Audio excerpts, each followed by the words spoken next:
Hey y'all, welcome to the Team LoCoFit Roundtable, hosted by me, Laurin Conlon, owner of Team LoCoFit. Each week, I am joined by one of our coaches to dive headfirst into the nutrition, training, mindset, and coaching strategies we use with our clients. If you loved the show, please subscribe, leave us a review, tell a friend, you know the drill. And for more information about coaching, the programs we offer, and additional content, visit teamlocofit.com. All right, we are back, and I'm joined with Coach Laurin, aka Blonde. You guys are, I don't even need to introduce, it's just Coach Blonde, okay? That's who it is, we all know. And massive congratulations to Laurin for finishing her RD internship. Oh my gosh, I'm so happy. Woo! Oh my God, I'm so happy. Yeah, I was like, I'm happy, but it's not even like in comparison to how happy you are. Man, am I happy. Yeah, I finished last Friday was graduation, so now I am registration eligible, which means that I can essentially schedule my exam for any time to get my license. So even though I'm finished with the internship, like I'm not officially an RD yet until I pass that exam. So yes. And did you set up that date yet? So I just sent the email today actually to get registered to pick my date. So I'm hoping the very latest I think will be like the last week of July. So I'll give myself like 5 weeks just to study. Yeah. I'm taking this week off pretty much. Yeah, for sure. Like take a week off and then, you know, it's probably better to just like get right back into it, you know, instead of like, I'll just take it later. Cause like, no, you never remember that kind of shit. No. But yeah, I'm so excited for you. And I know that this has been so many years in the making and it's hard to put into words like how exciting that is. Like it's just like such a big accomplishment and I'm so proud. Thanks. So, and if you guys are actually interested in the process of how to become a dietitian, we actually did do a podcast on that. I don't know the number, but you can just scroll back. And we did do a whole podcast on like, hey, do you want to become a registered dietitian? Like, what are the actual steps you have to take? So that was back probably, I'm not even going to try and guess because I'm going to butcher it. As you guys know, I butcher really quick. I butcher everything. So we're just not even going to, every joke, every analogy. Okay. Episode 30, becoming a registered dietitian. If you're interested. I literally was going to say, I feel like it was probably in the 30s. Boom. Okay. But I got one thing right. Okay. Every so often. So what are we going to mess up today? All right. I'm really excited. We're going to see the one thing I'm going to do. But so today's episode actually is going to be all about dieting without tracking. And I wanted to talk about this because it's something that I did share last week that I was starting. And just as like a background for everybody, I have not been in a calorie deficit since September of 2018. I did a few week stint of a like diet pilot study for research, hashtag science. But outside of that, I really have not been in a deficit and I've just chosen to eat what I want. My intake has fluctuated quite a bit. My energy levels have fluctuated, all these different things, right? But ultimately I said, you know what, I want to have a little bit of a change in my body composition. But so body comp goals are here. Not stage competition goals at all, just literally like probably like a few pounds to where I would feel a little bit more comfortable. But number one is going to be my performance. So I have, for anybody who's new here, I have started Brazilian Jiu-Jitsu. I started last year, but I've become incredibly excited about it and I love it. So my training has actually changed completely too. Like I'm focusing just much more on performance and just getting better at that. So the goal is not to like diet super, super harshly, add a bunch of cardio, like nothing like that. And also another little preface background is that I have been cognizantly tracking my food intake since I was 8 years old. And I have had a lot of experience with food and weighing it and tracking it and just understanding what's in my food. So what we're talking about today is a little bit more of an advanced technique. This is not something that if you are just starting out on your fitness journey, this would be really applicable to you. This is kind of more what I like to call like life after macros, right? And this is something that we've been talking about with our clients and on all of our content platforms for a long time. And I thought, like, why don't I put our methods to the test and actually try this? Yeah. So, okay. I was like, yeah. Oh no, I'm here. Here we go. Okay. So, first of all, I don't know why, but I'm having trouble figuring out where to look today. I was like, felt like I was looking at myself and I was like, that's weird. So I started looking at you and then I was like, now people are watching, they're going to think I'm staring into nothing, whatever. So Lauren's like, Laurin. Great podcast, guys. So good. This is excellent. I'm here. You ready to let me talk? Like, okay. So what Lauren's doing is I'm excited to watch because like she said, it's definitely an advanced method. But it is something that when you get to that point, it can make things be a little more sustainable, I think, because it's not so neurotic as to track everything down to the gram. But here are a couple of components that have to be in place in order for you to do this successfully would be one, as she already stated, having a pretty vast background in logging food, weighing food, having a really good eye for how much you're consuming at every meal. As well as a lot of, I would say, self-discipline, because a lot of times when people are dieting, they're relying on tracking their numbers to make sure they're within range, to be in that needed deficit, as well as checking in with a coach who is making adjustments to those macros, and cardio probably as well as another way to get into a deeper deficit, just different ways to like add expenditure or decrease caloric intake kind of thing. So you have this accountability of a coach. You feel like you want to hit these as close as you can to the targets to present something that you're proud of, essentially. So when you're doing it on your own and you're not necessarily checking in with somebody and you don't have this data of exact macros, that's challenging for a lot of people that don't have an extensive background. So Lauren does, and I'm really excited to see how it goes. And then I think we're just going to talk about kind of like maybe what she's expecting and like some pros and cons to it as well. So yeah, just like the general process. And then I did get a few questions. I did make a post. I haven't been able to get back to those, but that was my intention. But I looked through them and I was like, okay, what are some of the most common questions that we're seeing? So first is kind of like the general process. Like I said, I have been far removed from a diet, so my hunger signals are normal. I'm somebody who has a pretty large appetite. Anybody who knows me know that's true, but it's not something that's like dysregulated right now, like post calorie restriction. So I have a normal appetite. And so the main kind of constituents of what I'm going to be doing are 3 days of lifting. Right now, I actually just changed my training. So 3 days of lifting, 2 to 3 days of active recovery, which is just like 20 minutes on the bike, and then 3 to 4 days of jujitsu. And when I'm there, usually we're taking a class and then we're rolling for a while. So it's pretty intensive. And some days are harder than others. Like last night, like kicked my ass. So there's some days that are just going to be more challenging. And I will have to auto-regulate my food based on that. Because like I said, the goal is to lose body fat, but the goal is not to stunt performance in any way. So I'm not doing that. So I need to be a little bit more strategic with how much I'm eating, which is actually, part of the whole intuitive aspect of it is I'm at a place where I can actually regulate that. I might not have been, a few years ago, and many people might not be there either. Because there's a difference of like, oh, I'm hungry and I want to eat versus like, okay, I need to eat something because I'm not going to recover from this session. So main things are have typically 3 whole food meals a day, like 3 whole protein meals. And then depending on training, I'm going to have a protein shake after I lift and protein shake after I do jujitsu. Usually the post jujitsu shake also has liquid carbs in it, not a ton, but some. And then I generally also will eat when I get home, like a little bit of something if I'm, it was a pretty hard session. So it's going to vary on the day. Like there's some days where I train and do jujitsu. Other days I just do active recovery and do a classic. It just kind of just depends.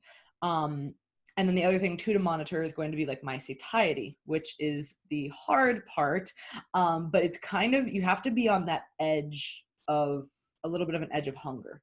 And this is very different than being starving, but this is also not like, oh, I'm super full. Like I'm eating my meals and I'm like, okay, I'm full. But like I had lunch about an hour ago and I'm like, okay, I could eat something again. Right. But I'm not going to, because that's the whole point of this, right? So if you're going to be on a scale of like 1 to 5 for hunger or satiety, I would say like 3 is kind of neutral. And so, okay, I'm going to be like a 4 on like the hunger scale, not 5, like, oh my gosh, but I'm going to be slightly over from there. And yeah, so that's kind of what I'm doing. And there's no set, I don't have a set goal weight. I don't have a set really anything. I'm just like, there is a few body comp changes that happened, over quarantine in particular, and just in general, like it's just kind of built up. And I'm like, I'd like to tighten it up a little bit.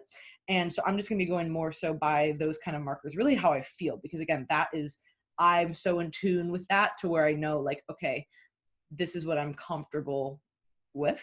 And that just takes a long time to get there.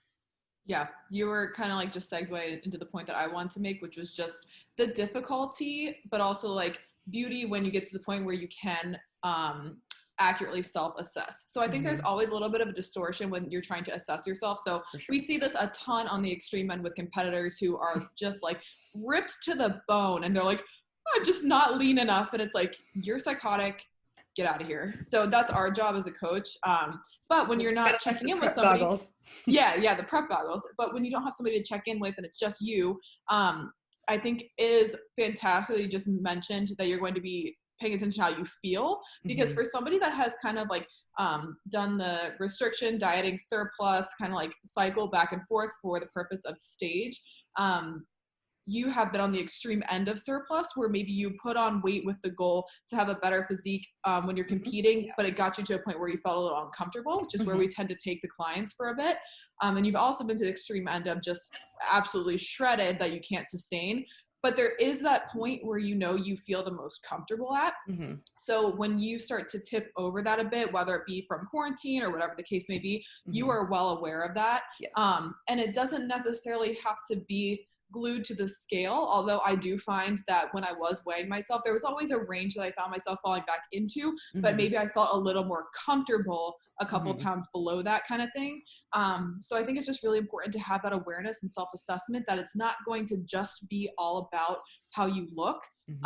It is going to be about how you feel, because like you said, you don't want performance to suffer. So we don't want to get to a place where we start to shift and get so focused on physique that we start feeling drained and weak and things like that. So it's important to pay attention to both. Like, yes, we want to tighten up a bit, but yes, we also want to have strong performance. So I think that ability to just assess yourself appropriately is really important, and a skill that a lot of people lack. And I think it comes with a lot of time, like in the trenches, essentially, of doing different things and figuring out where you feel best. So, and I think you hit it great when you said taking it to either extremes for bodybuilding goals. And so anybody who's listening, who's trying to maximize their body composition, that is necessary. I don't know a different way to do it. And I would say that any good competitor with a good career would say that there's going to be times where you're pushing uncomfortable, of course, low body fats, but also uncomfortably high body fats for you because of the goal of, calories, hormones, and building muscle tissue. Like, that's not easy, particularly for women. And a lot of women want to do the extreme low end, but they're not comfortable doing the extreme high end. And I've done that for years, and it is necessary, you know what I mean? And if you're trying to get in bodybuilding, half a pound is a lot, you know what I mean? Like, once you get down there, so you have to be willing to do whatever it takes on both ends. But for me right now, like I said, it's kind of more of a few pound range that I'd like to be in. And, so I will be using the scale. It's not like a live or die kind of a thing for me, but I've gotten to the point where like there is no way that it doesn't help, like using that as a way to check in, because you're like, oh, I'm going to weigh in. And what basically the big shift for me right now is that it's not like, because I wanted to kind of ease into it also. I wasn't like, oh, just slashing my food, but okay, I'll have a little bit of less rice with my meal, right? I'm still having carbs, fats, and proteins with every single meal. I'm still eating fruits. I'm still eating vegetables. I'm still eating, ice cream. But right now what I'm saying is like, you know what, because I know for me, it's a little bit harder to control. I'm just going to get pre-portioned like skinny cow ice cream, right? So when I decide, hey, I want this, it's less of an issue. It's less mental strain. I'm just going to grab that. It's already pre-portioned kind of a thing. And I've kind of told myself, like, when I am in those situations where I want something like that, I have these pre-packaged smaller options. That's going to be more conducive to my goals. And it's those little things that I think you just have to basically set yourself up for. So you have to set yourself up for success. So if I said, oh, hey, like, I know that like having a gallon of ice cream in the fridge is one of the hardest things for me. I just like love ice cream, and like my limit there just does not exist. You know what I mean? And like the portion control there is very low. So for me, it just makes a lot more sense to be like, you know what, right now in this time period, it's not to say like, I can't have ice cream around. It's more just like, I'm making it easier on myself. And the same thing goes with the scale.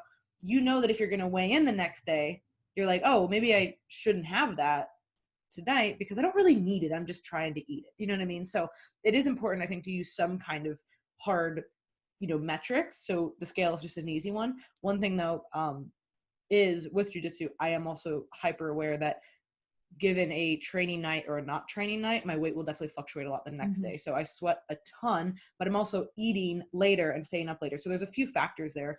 So that's why, few weigh-ins are going to be helpful. Yeah. I was also going to say on the topic of the scale, the reason why also it's going to be good data for you is because, first of all, it is data. So you can see trends, you can see kind of what you're doing, and if it's paying off as far as that goes. Now, obviously, it's not the only marker that we use with ourselves or with clients. Pictures are a great way. How clothes are fitting you, how you feel overall, things like that. But for Laurin, and something that's done this for a long time, she can use it also as a way to kind of assess when she's getting towards a sticking point. Because, yeah, sometimes you can kind of tell with how you're feeling and things like that. But also, if you weigh one day at a weight that you know is historically difficult for you to get under, it might be time to maybe, okay, I might increase my cardio a little bit on those active recovery days, or this might be a good time for me to make some sort of other adjustment, whether that be like a little less rice or switching out the rice for something else at this point. So I think that that's also a good way to kind of use it as not an obsessive thing, but just like an awareness thing of like, okay, now I'm at this point. This has in the past been a difficult place for me to get under. So I know I'm going to have to push a little more during this time frame, and then it'll kind of balance back out for a bit until I hit that next sticking point. Which is a great segue into, I got a few questions, and one of them was, when do you add cardio, right? And I think people were reading into when I said, hey, I have a few active recovery bike sessions a week, they were looking at that as like cardio per se, which it's not. I mean, yes, technically it is, but it's a pretty like low intensity activity. So it's still activity. But for me right now, I'm not going to add any additional cardio. So I might do those few active recovery sessions, and I'm really just trying to, give my all at jujitsu. And I would just regulate basically. I think they're asking when you're going to add cardio. It's like more of like a deficit tool. And I would just basically use, okay, hey, my scale weight is kind of at the sticking point. I might need to eat a little bit less or switch out a food source. And that's pretty much what I am planning on doing. And that's where the hard part is like, oh, how do you make adjustments? And it's kind of like, okay, well, where is some kind of a sticking point, whether clothes aren't changing or pictures aren't changing or the scale isn't changing. Okay, now I need to make some kind of adjustment, whether that's cardio, activity, or food. And for me right now, I'm just not going to focus on like hard cardio as a way to increase the deficit simply from a performance perspective. But I will just most likely change up my food sources that way. Yeah, I was also going to say that that's another great point as to why this is much more advanced approach, because a lot of people that were doing this, if they didn't see a change in a week, they might be like, fuck it, and like freak out. Yeah. But we know how this goes. And Laurin will be able to just make strategic adjustments as necessary, whether that be every 3 weeks, every 4 weeks, every 1 week, depending on what she needs. But she'll also have the awareness to know that like it takes time. And especially with something like this, it's going to be a lot of trial and error, because this is the first time you've really fully done it this way. So it might look like a little different of a journey as opposed to if you did have all of these numbers and things like that. But I think that the auto regulation plan that you have, as far as like maybe eating a little more when you need it, eat a little less when you're not feeling it, being okay with being a little hungry, because we know that that is just inevitable and it's necessary, regardless if you want to lose 20 pounds or 3, it's going to happen. So yeah, I think that these are all important points. Yeah, I wish we could get around that. Now, there's a handful of clients that really just don't experience a lot of hunger. I am not one of them. I am somebody who's a hungry person. And for everybody who says, oh, well, then you just haven't taken enough time off of dieting, that's really not it. I've taken plenty of time out of a deficit. I've eaten what I've wanted, you know what I mean, for almost 2 years at this point. It's not that. It's more of just, some people are going to have larger appetites than others. And I see that across all different clients, you know what I mean? Different dieting histories, etc. So I also just metabolize things pretty quickly. So I have a fast metabolism for a lot of things. So caffeine, for, like any kind of drugs, right? Like, people, and like, you can literally look at, like, there's some genetic data where you can say, okay, do I have this? And like, you're a fast metabolism. Literally, even my metabolism like is fast. Like if you look on like a, metabolism testing. So there's different people who are just going to respond differently. And I would bet that the people who are like fast metabolizers are also just people who are just hungrier. That's just kind of like a little theory I have going, but we'll see. Not trying to prove that. But and then another question that came up kind of frequently was, oh, are you gonna have like a cheat meal, or like what? And so again, I think people are most likely asking, like, are you gonna have a meal out, or how are you gonna handle those kinds of things? And that's actually the beauty of all of this, and which is why part of the reason I've become so passionate about us coaching clients to understand this is that no matter what your goals are, you can be social and you can eat out. Will it be more challenging? Yes. Is it impossible? No. I've been in hardcore competition prep diets, eating out, traveling, almost every week. It is totally possible. And everybody says, oh, that's not optimal. Well, I don't care. That's it. It's the reality. If you have to be somewhere, you might have to make those choices. You know what I mean? Like, yeah. If out of the week you have 35 meals or whatever, that's just an example, and you have 2 that are out, but they're extremely portion controlled and, they're like steak and a vegetable, probably doing okay.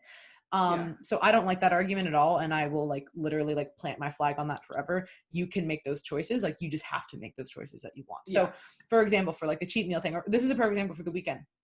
My grandma and mom are coming up because I was supposed to see them for Mother's Day. That got moved. So now they're coming up this weekend. And so we're going to be eating out a bunch, right? And most likely drinking because it's my family.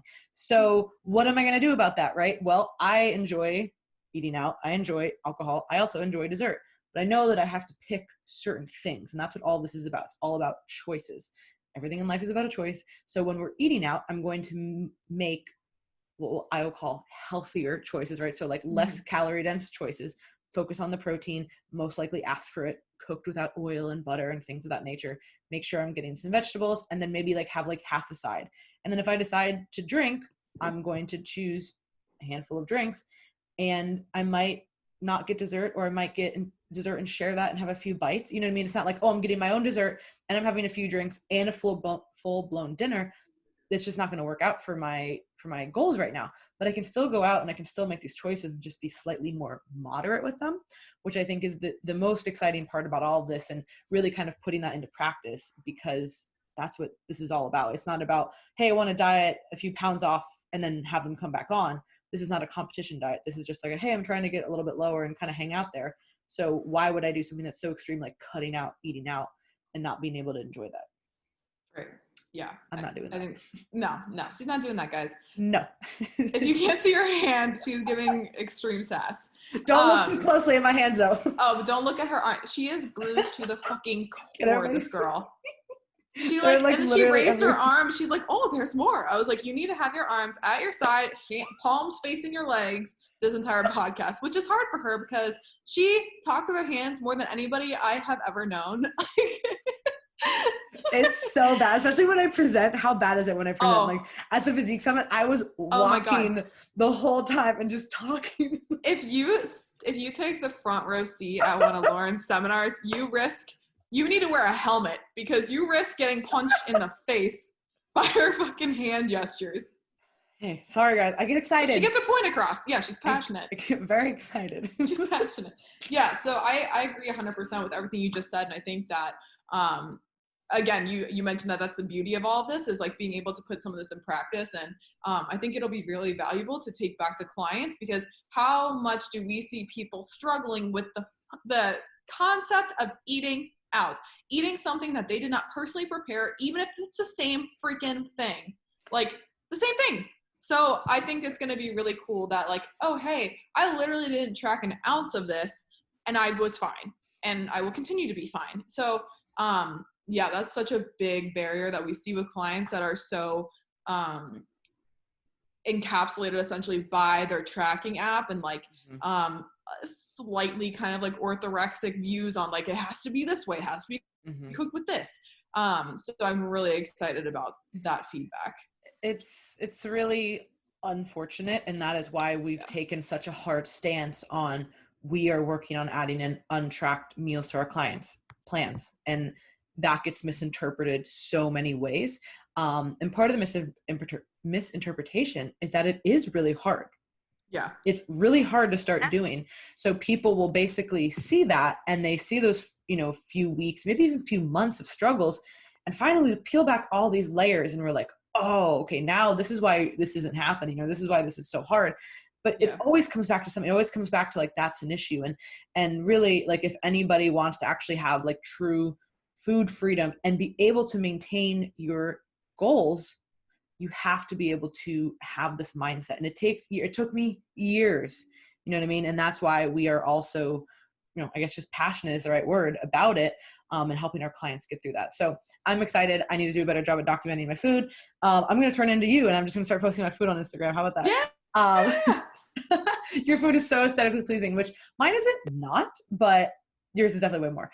And then the last one that I wanted to get to, which I kind of touched on in the beginning, was, somebody was asking about meal timing, right? And, how, how are you going to structure your meal timing? And like I said, it's really just going to depend on if it's a training day, if it's a jiu-jitsu day, or if it's both kind of a day. But always 3 whole protein meals and whole food meals. And then, 1 to 2 shakes post training, depending on what I'm doing. And then if class was, hard, potentially having something when I come home as well. So the meal timing, as far as like the actual time of the meals, I'm really just trying to make sure that I'm getting quality pre-workout meals, quality post-workout, and then kind of filling the gaps as needed throughout the day. Making sure the hydration's on point, making sure that my sodium is high. So I've been like crushing thermotabs, which I talked about in 2 podcasts ago with Karina. And we recommend those for pretty much all training, but particularly if you were fasted, which is the whole point of the podcast. But those are just a savior because it's literally so hot here. Oh yeah. And I haven't stopped sweating since like May. So I need those. And aren't you so sad you're not here? I haven't stopped sweating since I was there last June. Like, true. For sure, I haven't. I have not experienced humidity like that in my lifetime. So dramatic. But yeah, so but true. It is hard. Yeah. One of our clients was just here and she lives in Scottsdale, which is like dry heat. Yeah. And she was training in the garage and because Ryan's like, hey, like take some of these thermotabs. She's like, oh, I don't really sweat that much when I train. He's like, oh, you're going to. And today you will. She was like, holy shit, I think I've sweat this much in a workout in like a long time. Oh my God. Yeah. I'm telling you what, I don't think I stopped sweating the entire time I was there. And like, you guys seemed like you were fine. I was like, I'm sure I'm not okay. This isn't okay. Just dripping sweat at all time. It was like 7 a.m. and I was dripping sweat. It is an adjustment, but also to that point, how do people live in the snow? I don't know. I couldn't do that. That's true. You know what I mean? Like that's true. Literally the whole idea of like it's snowing and then I'm shoveling the whole area and then I'm shoveling my car like just that is so foreign to me.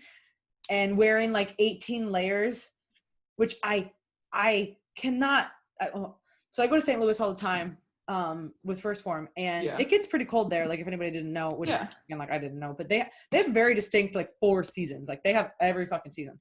And when it's cold, like it is fucking cold. And what I don't understand is that you wear all these layers outside because it's cold and then you get inside and they're cranking the heaters and I'm just like, nah, I'm in a tank top again. This is pointless. You know what I mean? Like this is dumb. So anyways, it's the whole winter is like a very interesting concept to me. I feel like I just live in wind. Like I don't feel like I live in summer, fall, winter, spring. I just live in wind because it is windy here. It is. And nothing, do you get mad at like I get literally irate when it is windy. Like if I'm trying to take a walk and my fucking hair is like, you can't see me, but it's like whipping all over the place. Oh my God, do I get mad? It's so ridiculous. Oh man, I hate it. So dramatic. And we took a really harsh turn about talking about the weather. Are we like our dads right now? We're like literally talking about the weather on a podcast. All right. So to wrap it all up, dieting without tracking. We don't like the snow, the wind, or the humidity, evidently. And we also are really excited about this. And I'm promising to do a better job at documenting this. I'm actually the worst at documenting anything, but I'm going to get better at this because I know it is so important. And I've gotten so many questions about it. And, just through our whole coaching, everybody just has a lot of questions about this. So I want to really just live it for right now. So if you guys have any other questions in general, let us know. If you want to check out our other podcasts, please go subscribe, leave a review. We'd love you for that. It's on iTunes, Spotify, and YouTube. Want to see how great our hand motions are. Literally, I think Jill's gonna like finally blackmail me and do a like bloopers reel of like the podcast video because like before we start recording there's always like some just ridiculous stuff and she's like, I have so much footage to make. Oh my God. Like you're leaving that in the wrong hands. Something's going to come from that. Sure, I should do some weird shit, like I wouldn't be able to figure it out. Jill can figure it out. Yeah, exactly. Like, that's why you're not in charge of the podcast. Right. So, clearly. Oh my God. But Can if you want to, yeah, no. But if you guys want to check out any other articles that we've written, any programs we offer, or apply for coaching, you can go to teamlocofit.com. And if you have any questions, you can send us an email at info@teamlocofit.com. So we will catch you guys next week, and thank you for tuning in.